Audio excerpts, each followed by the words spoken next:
about your two best employees and why you think of them that way.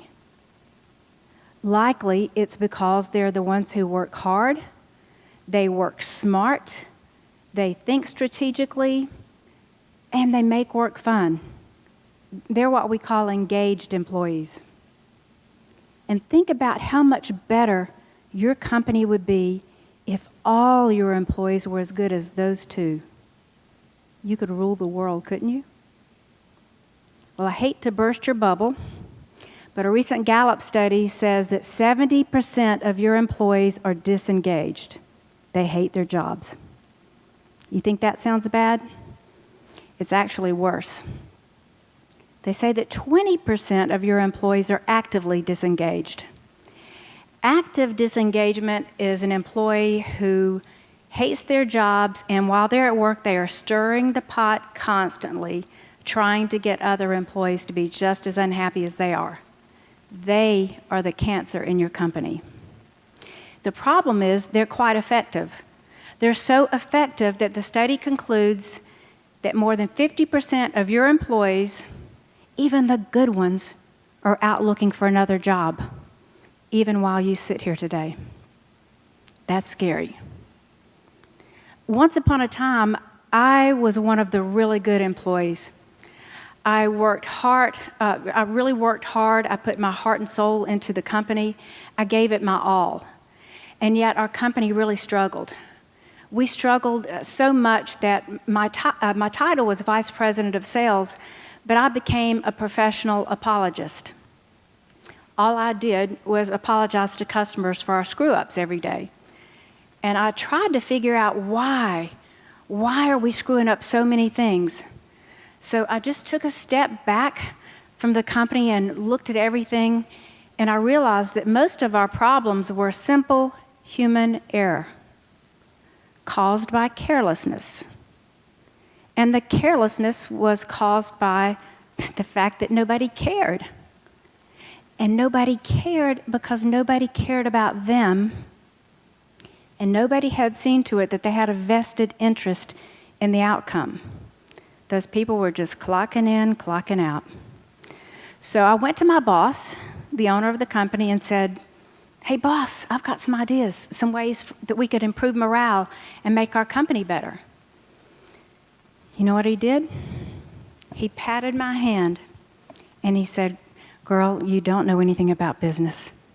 Just go sell another account."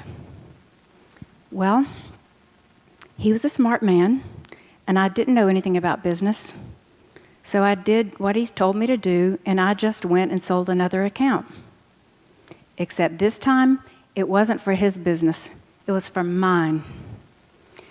This engaged, passionate, hardworking employee had become disgruntled and disengaged, and then became a formidable competitor.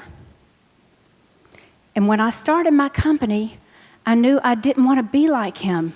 I didn't want to grow a company like that. And even though the work of letter logic was printing and mailing bills, something that's not very sexy, I wanted to make it so that every employee cared as much as I did about every sheet of paper we mailed. I wanted them to have a vested interest in the outcome daily. How did that work out for me? We were on the Inc. 5000 list for 11 straight years. We grew to be a $40 million company, debt-free. And our net promoter score was an unearthly 97. I think the results showed that this approach worked. There were 3 crucial things that we did that I want to share with you today that I believe led to having the employees feel engaged and feel like they had a vested interest in the outcome. The first is this: I listened to them. On a regular basis, I had lunch with them. We called it Lunch with Lucy. I became Lucy, and they could choose the restaurant, choose who else was going to be at the table, choose the topic of conversation, and I just listened to them. You can't imagine how much I learned during those lunches about my employees, about what motivated them, and about my company. My husband, Mark Deutschman of Village Real Estate Services, took this on recently himself. He calls his Duck Out with Deutschman, where he takes walks with his employees and his agents. Sometimes it's around the block, sometimes it's a 5-mile hike. He says already the move has been transformational for his company. What might you learn if you just took the time to listen to your employees? The second thing we did was around transparency. Every month, I had a company meeting, gathered everyone together, and went over the financials from the previous month with everyone. They saw the top line, they saw the bottom line, they saw all the numbers in between, and saw exactly where they fit into contributing to the bottom line. That knowledge was really important to them. Can you imagine how it might affect your employees if they actually understood how you make money? The third thing we did, and the most important thing, was to share the profits.